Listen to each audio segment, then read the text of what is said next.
ਮੇਰਾ ਨਾਮ ਹਰਲੀਨ ਹੈ। ਮੇਰਾ ਸਬੰਧ ਇੱਕ ਪਿੰਡ ਨਾਲ ਹੈ, ਪਰ ਮੇਰੇ ਦਾਦਾ ਜੀ ਲੁਧਿਆਣਾ ਸ਼ਿਫਟ ਹੋ ਗਏ ਤਾਂ ਉੱਥੋਂ ਦੇ ਹੀ ਹੋ ਕੇ ਰਹਿ ਗਏ। ਮੇਰਾ ਪਾਲਣ ਪੋਸ਼ਣ ਉੱਥੇ ਹੀ ਹੋਇਆ। ਮੈਂ ਬੀਟੈਕ ਕੀਤੀ ਹੈ। ਪੜ੍ਹਾਈ ਦੇ ਵਿੱਚ ਹੀ ਮੈਨੂੰ ਰਮਨ ਨਾਮ ਦੇ ਲੜਕੇ ਨਾਲ ਪਿਆਰ ਹੋ ਗਿਆ। ਰਮਨ ਨੇ ਵੀ ਮੇਰੇ ਵਿੱਚ ਦਿਲਚਸਪੀ ਦਿਖਾਉਣੀ ਸ਼ੁਰੂ ਕਰ ਦਿੱਤੀ। ਰਮਨ ਦੇ ਕਹਿਣ 'ਤੇ ਮੈਂ ਆਪਣੇ ਘਰ ਗੱਲ ਕੀਤੀ। ਮੇਰੀ ਗੱਲ ਸੁਣ ਕੇ ਮੇਰੇ ਦੋਵੇਂ ਭਰਾ ਬਹੁਤ ਗੁੱਸੇ ਹੋਏ, ਪਰ ਮੇਰੇ ਮੰਮੀ ਪਾਪਾ ਨੇ ਘਰ ਦੀ ਹਾਲਤ ਦੇਖ ਕੇ ਆਪਣਾ ਗੁੱਸਾ ਧੀਮਾ ਰੱਖਿਆ ਅਤੇ ਹਾਂ ਨਾ ਵਿੱਚ ਜਵਾਬ ਦੇਣ ਦੀ ਬਜਾਏ ਕੁਝ ਦਿਨਾਂ ਦਾ ਸਮਾਂ ਮੰਗਿਆ ਤਾਂ ਕਿ ਉਹ ਮੁੰਡੇ ਬਾਰੇ ਛਾਣਬੀਣ ਕਰ ਸਕਣ। ਇਸੇ ਵਿੱਚ ਮੇਰੇ ਭਰਾਵਾਂ ਨੇ ਮੇਰੇ ਨਾਲ ਗੱਲ ਕਰਨੀ ਬਿਲਕੁਲ ਬੰਦ ਕਰ ਦਿੱਤੀ।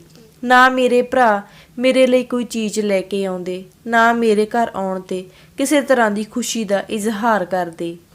ਸਗੋਂ ਮੈਨੂੰ ਦੇਖ ਕੇ ਦੋਵੇਂ ਭਰਾ ਕਮਰੇ 'ਚੋਂ ਉੱਠ ਕੇ ਬਾਹਰ ਚਲੇ ਜਾਂਦੇ। ਜੇ ਮੈਂ ਬਾਹਰ ਆ ਜਾਂਦੀ ਤਾਂ ਉਹ ਉੱਠ ਕੇ ਅੰਦਰ ਚਲੇ ਜਾਂਦੇ। ਮੈਂ ਆਪਣੇ ਦੋਵੇਂ ਭਰਾਵਾਂ ਦੀ ਬਹੁਤ ਲਾਡਲੀ ਭੈਣ ਸੀ। ਮੇਰਾ ਵੱਡਾ ਭਰਾ ਵਿਆਹੁਤਾ ਸੀ। ਮੇਰੇ ਵੱਡੇ ਭਰਾ ਨੇ ਜ਼ਿੰਦਗੀ ਵਿੱਚ ਸਿਰਫ ਅੱਜ ਤੱਕ ਇੱਕ ਵਾਰ ਆਪਣੀ ਪਤਨੀ 'ਤੇ ਹੱਥ ਚੁੱਕਿਆ ਸੀ ਤੇ ਉਸ ਦਾ ਕਾਰਨ ਵੀ ਮੈਂ ਹੀ ਸੀ।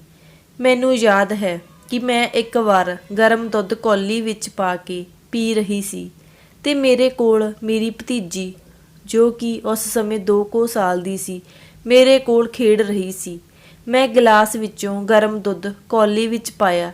ਦੁੱਧ ਜ਼ਿਆਦਾ ਪੈ ਗਿਆ ਤੇ ਕਿਨਾਰਿਆਂ ਤੱਕ ਭਰ ਜਾਣ ਕਰਕੇ ਦੁੱਧ ਮੇਰੀ ਭਤੀਜੀ 'ਤੇ ਪੈ ਗਿਆ। ਦੁੱਧ ਕਿਉਂਕਿ ਬਹੁਤ ਜ਼ਿਆਦਾ ਗਰਮ ਸੀ ਤੇ ਮੇਰੀ ਮਾਸੂਮ ਭਤੀਜੀ ਦੀ ਚਮੜੀ ਬਹੁਤ ਨਰਮ ਸੀ। ਗਰਮ ਦੁੱਧ ਨਾਲ ਮੇਰੀ ਭਤੀਜੀ ਦੀ ਚਮੜੀ ਜਲ ਗਈ। ਬੱਚੀ ਦੇ ਜ਼ੋਰ-ਜ਼ੋਰ ਨਾਲ ਰੋਣ ਕਰਕੇ ਮੈਂ ਬੜੇ ਧਿਆਨ ਨਾਲ ਉਸ ਨੂੰ ਚੁੱਕਿਆ ਤਾਂ ਉਸ ਦੀ ਚਮੜੀ 'ਤੇ ਮੇਰੇ ਹੱਥਾਂ ਦਾ ਦਬਾਅ ਪੈਣ ਕਾਰਨ ਮਾਸ ਛਿੱਲਿਆ ਗਿਆ।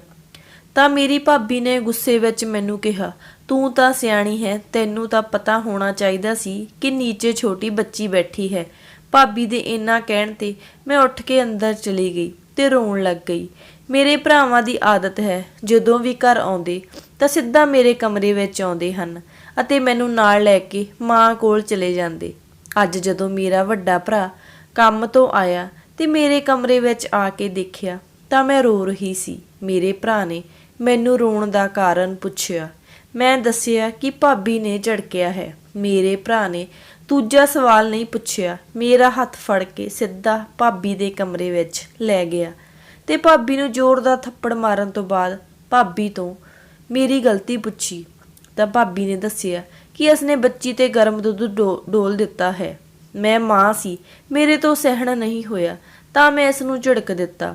ਫਿਰ ਭਾਬੀ ਨੇ ਭਰਾ ਦੇ ਕਹਿਣ 'ਤੇ ਮੇਰੇ ਕੋਲੋਂ ਮਾਫ਼ੀ ਮੰਗੀ ਅਤੇ ਮੇਰੇ ਸਾਹਮਣੇ ਮੇਰੇ ਭਰਾ ਨੇ ਭਾਬੀ ਨੂੰ ਕਿਹਾ, ਅੱਗੇ ਤੋਂ ਧਿਆਨ ਰੱਖੀ, ਮੇਰੀ ਭੈਣ ਹੱਥੋਂ ਭਾਵੇਂ ਮੇਰੀ ਔਲਾਦ ਜਲ ਕੇ ਮਰ ਵੀ ਜਾਵੇ ਤਾਂ ਵੀ ਤੂੰ ਮੇਰੀ ਭੈਣ ਨੂੰ ਗੁੱਸੇ ਵਿੱਚ ਨਹੀਂ ਬੋਲੇਂਗੀ।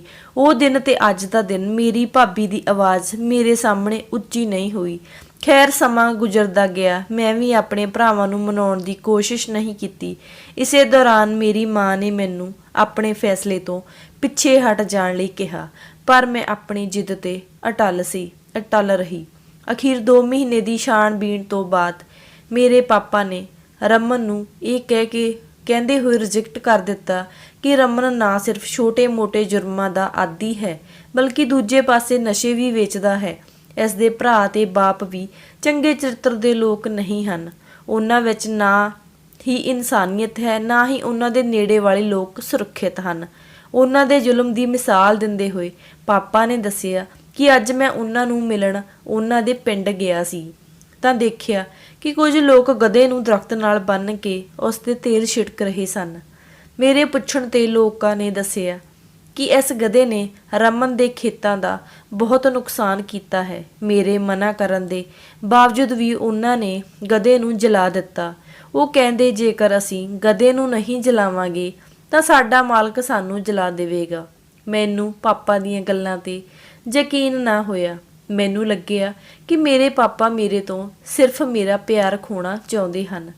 ਮੇਰੇ ਦਿਲ ਵਿੱਚ ਖਿਆਲ ਆਇਆ ਕਿ ਇਹ ਲੋਕ ਆਪਣੀ ਇੱਜ਼ਤ ਬਚਾਉਣ ਵਾਸਤੇ ਮੇਰੇ ਪਿਆਰ ਦੀ ਕੁਰਬਾਨੀ ਦੇਣਾ ਚਾਹੁੰਦੇ ਹਨ ਤਾਂ ਕਿ ਆਉਣ ਵਾਲੀਆਂ ਨਸਲਾਂ ਵਿੱਚ ਕੋਈ ਵੀ ਕੁੜੀ ਲਵ ਮੈਰਿਜ ਦੇ ਸੁਪਨੇ ਨਾ ਦੇਖ ਸਕੇ। ਮੈਂ ਪਾਪਾ ਦੀ ਮਰਜ਼ੀ ਤੋਂ ਬਿਨਾਂ ਰਾਤੋਂ ਰਾਤ ਲੁਕ ਛਿਪ ਕੇ ਰਮਨ ਦੇ ਨਾਲ ਭੱਜ ਗਈ। ਰਮਨ ਮੈਨੂੰ ਲੈ ਕੇ ਚੰਡੀਗੜ੍ਹ ਆਪਣੇ ਕਿਸੇ ਦੋਸਤ ਕੋਲ ਚਲਾ ਗਿਆ। ਰਮਨ ਨੇ ਮੇਰੇ ਨਾਲ ਕੋਰਟ ਮੈਰਿਜ ਕਰਵਾ ਲਈ। ਪਰ ਹੈਰਾਨੀ ਦੀ ਗੱਲ ਹੋਈ ਕਿ ਰਮਨ ਨੇ ਮੈਨੂੰ ਕਿਹਾ ਕਿ ਲੋਕਾਂ ਨੂੰ ਇਹ ਨਾ ਦੱਸੀ ਕਿ ਤੂੰ ਘਰ ਤੋਂ ਭੱਜ ਕੇ ਆਈ ਹੈ ਤੇ ਇੱਥੇ ਲੁਕ ਕੇ ਰਹਿ ਰਹੀ ਹੈ। ਬਸ ਇਹ ਹੀ ਦੱਸੀ ਕਿ ਤੂੰ ਹਰਿਆਣੇ ਤੋਂ ਆਈ ਹੈ ਅਤੇ ਇੱਥੇ ਆਪਣੇ ਪਤੀ ਦੇ ਨਾਲ ਮਿਹਨਤ ਮਜ਼ਦੂਰੀ ਕਰਨ ਆਈ ਹੈ। ਇਸ ਤੋਂ ਇਲਾਵਾ ਰਮਨ ਨੇ ਮੈਨੂੰ ਆਪਣੇ ਦੋਸਤ ਦੇ ਘਰ ਨੌਕਰਾਣੀ ਬਣ ਕੇ ਕੰਮ ਕਰਨ ਲਈ ਵੀ ਕਿਹਾ। ਮੇਰੇ ਮਨਾ ਕਰਨ ਤੇ ਉਸਨੇ ਕਿਹਾ ਕਿ ਤੂੰ ਕੀ ਚਾਹੁੰਦੀ ਹੈ ਕਿ ਤੇਰਾ ਪਿਆਰ ਤੇਰੇ ਤੋਂ ਦੂਰ ਹੋ ਜਾਵੇ? ਜੇਕਰ ਨਹੀਂ ਤਾਂ ਫਿਰ ਕੰਮ ਕਰ ਤਾਂ ਜੋ ਕਿਸੇ ਨੂੰ ਸ਼ੱਕ ਨਾ ਹੋਵੇ। ਮੈਂ ਤੇ ਰਮਨ ਉੱਥੇ 2 ਸਾਲ ਰਹੇ।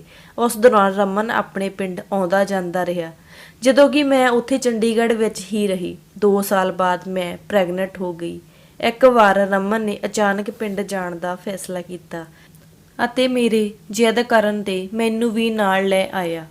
ਪਿੰਡ ਵਿੱਚ ਆਉਂਦੇ ਹੀ ਮੈਨੂੰ ਪਤਾ ਚੱਲਿਆ ਕਿ ਮੇਰੇ ਮਾਤਾ-ਪਿਤਾ ਅਤੇ ਭਰਾ ਮੇਰਾ ਇਹ ਘਟੀਆ ਕਦਮ ਚੁੱਕਣ ਤੋਂ ਬਾਅਦ ਇਹ ਸ਼ਹਿਰ ਛੱਡ ਕੇ ਜਲੰਧਰ ਚਲੇ ਗਏ ਹਨ।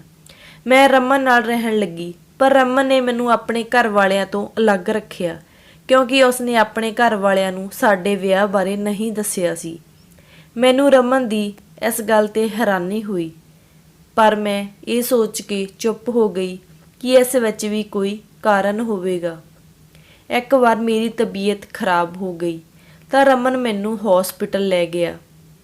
ਦਵਾਈ ਦੇ ਨਾਲ ਰਮਨ ਨੇ ਮੇਰਾ ਅਲਟਰਾਸਾਊਂਡ ਵੀ ਕਰਵਾਇਆ, ਜਿਸ ਤੋਂ ਪਤਾ ਲੱਗਾ ਕਿ ਮੇਰੀ ਕੁੱਖ ਵਿੱਚ ਪਲ ਰਿਹਾ ਬੱਚਾ ਲੜਕੀ ਹੈ।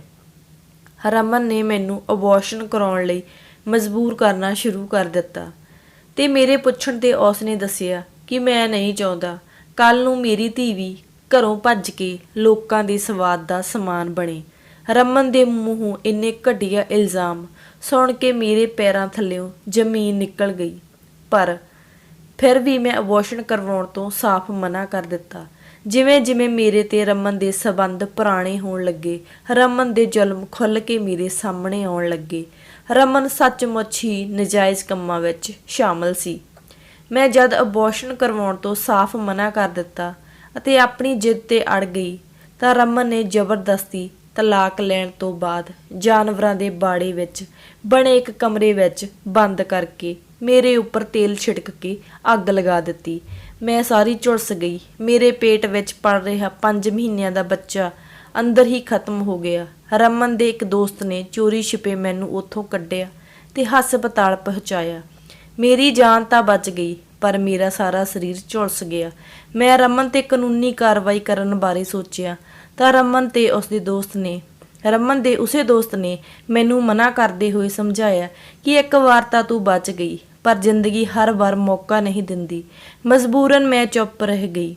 ਰਮਨ ਦੇ ਇਸੇ ਦੋਸਤ ਦੇ ਜ਼ਰੀਏ ਮੈਂ ਇੱਕ ਆਸ਼ਰਮ ਵਿੱਚ ਰਹਿਣ ਲੱਗੀ।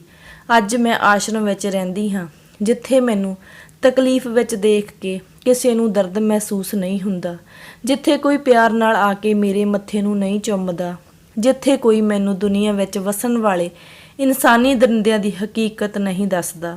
ਹਰਲੀਨ ਆਪਣੇ ਆਪ ਨੂੰ ਕੋਸ ਰਹੀ ਸੀ ਤੇ ਰੋ ਰਹੀ ਸੀ। ਅੱਜ ਉਸ ਨੂੰ ਚੁੱਪ ਕਰਾਉਣ ਲਈ ਨਾ ਤਾਂ ਉਸ ਦਾ ਭਰਾ ਸੀ, ਨਾ ਮਾਂ-ਬਾਪ, ਜੋ ਕਦੇ ਉਸ ਦੀਆਂ ਅੱਖਾਂ ਵਿੱਚ ਹੰਝੂ ਨਹੀਂ ਸੀ ਆਉਣ ਦਿੰਦੇ। ਸੋ ਦੋਸਤੋ, ਕਦੇ ਵੀ ਸਾਨੂੰ ਆਪਣੇ ਮਾਂ-ਬਾਪ ਦੇ ਫੈਸਲਿਆਂ ਤੋਂ ਬਾਹਰ ਨਹੀਂ ਹੋਣਾ ਚਾਹੀਦਾ। ਜੇਕਰ ਅਸੀਂ ਆਪਣੀ ਜ਼ਿੰਦਗੀ ਦੇ ਫੈਸਲੇ ਕਰਦੇ ਹਾਂ ਤਾਂ ਉਹ ਫੈਸਲੇ ਕਈ ਵਾਰ ਸਾਡੀ ਜ਼ਿੰਦਗੀ ਨਰਕ ਬਣਾ ਦਿੰਦੇ ਹਨ। ਹਰ ਇੱਕ ਮਾਂ-ਬਾਪ ਆਪਣੀ ਔਲਾਦ ਲਈ ਹਮੇਸ਼ਾ ਸਹੀ ਫੈਸਲਾ ਲੈਂਦਾ ਹੈ, ਇਸ ਲਈ ਕਦੇ ਵੀ ਆਪਣੇ ਮਾਂ-ਬਾਪ ਦੀ ਮਰਜ਼ੀ ਤੋਂ ਬਿਨਾਂ ਫੈਸਲਾ ਨਹੀਂ ਕਰਨਾ ਚਾਹੀਦਾ। ਤਾਂ ਦੋਸਤੋ, ਇਹ ਸੀ ਸਾਡੀ ਅੱਜ ਦੀ ਕਹਾਣੀ। ਉਮੀਦ ਹੈ ਤੁਹਾਨੂੰ ਪਸੰਦ ਆਈ ਹੋਵੇਗੀ। ਇਸ ਕਹਾਣੀ ਬਾਰੇ ਤੁਹਾਡੇ ਕੀ ਵਿਚਾਰ ਨੇ, ਕਮੈਂਟ ਕਰਕੇ ਜ਼ਰੂਰ ਦੱਸਿਓ। ਧੰਨਵਾਦ। ਮਿਲਦੇ ਹਾਂ ਕਿਸੇ ਨਵੀਂ ਕਹਾਣੀ ਦੇ ਨਾਲ।